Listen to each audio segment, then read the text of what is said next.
Corey running for over 100 yards, and even though it was a loss, but how much pride as being an offensive lineman do you take in having somebody have that much success behind you? Yeah, a guy like Corey, great. He's a great runner. I mean, it's always nice to see him and the other running backs get over 100 yards, which means that that's something that up front in the O-line that we did right, and we just got to keep stacking it. Your second year here, what describe your motivation for not wanting to go 0-2 against Miami? Just growing up in Cincinnati, knowing this rivalry, it's a big game. I mean, we know what it has to take, and we just got to keep stacking those days of consistently knowing what we have to do to win. Everybody talked about leadership in the offseason, leadership of the locker room. How much of a challenge is it for that leadership group to get this team, to turn their attention away from what happened against Pitt and onto Miami and what's still to come?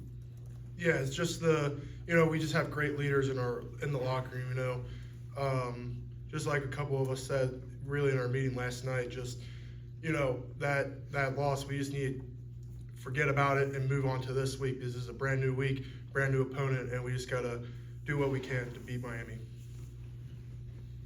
What can Corey Kandra do? He looked like he was on his way and maybe could have had well more than 149 in that game. What more can he do, and is there more to come in the rushing game against Miami? Yeah, that's the plan. I mean, we just got to execute better up front, just offense, defense, both teams in order. And I think that would just been a different, really just the different outcome of last game, and really just continuing what we need to do. You've obviously played a lot of football.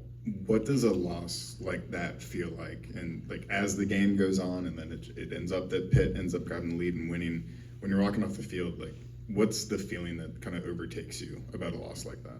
Yeah, it's just very disappointing. I mean, all three phases, we just couldn't execute in the second half, really in the fourth quarter. But, just the biggest difference was compared to last year, sometimes after we lost, there was a lot of fighting. But after the game Saturday, there was a lot of positive emotions, knowing that we know what we have to do in order to win, and we just couldn't execute. While it was going on, did you feel it slipping away? How is that feeling on the sideline when it's 27-6 and then it's another score and another score and another score? How much pressure does that put on you? Yeah, it's just that we just have to, I always personally think just the next drive. We just got to do what we can to get that next drive, go score, try to go score. And, it's just very, very unfortunate and very disappointing. Anything else? Great, thanks, guys. Thanks, Luke. Thank you. Appreciate it.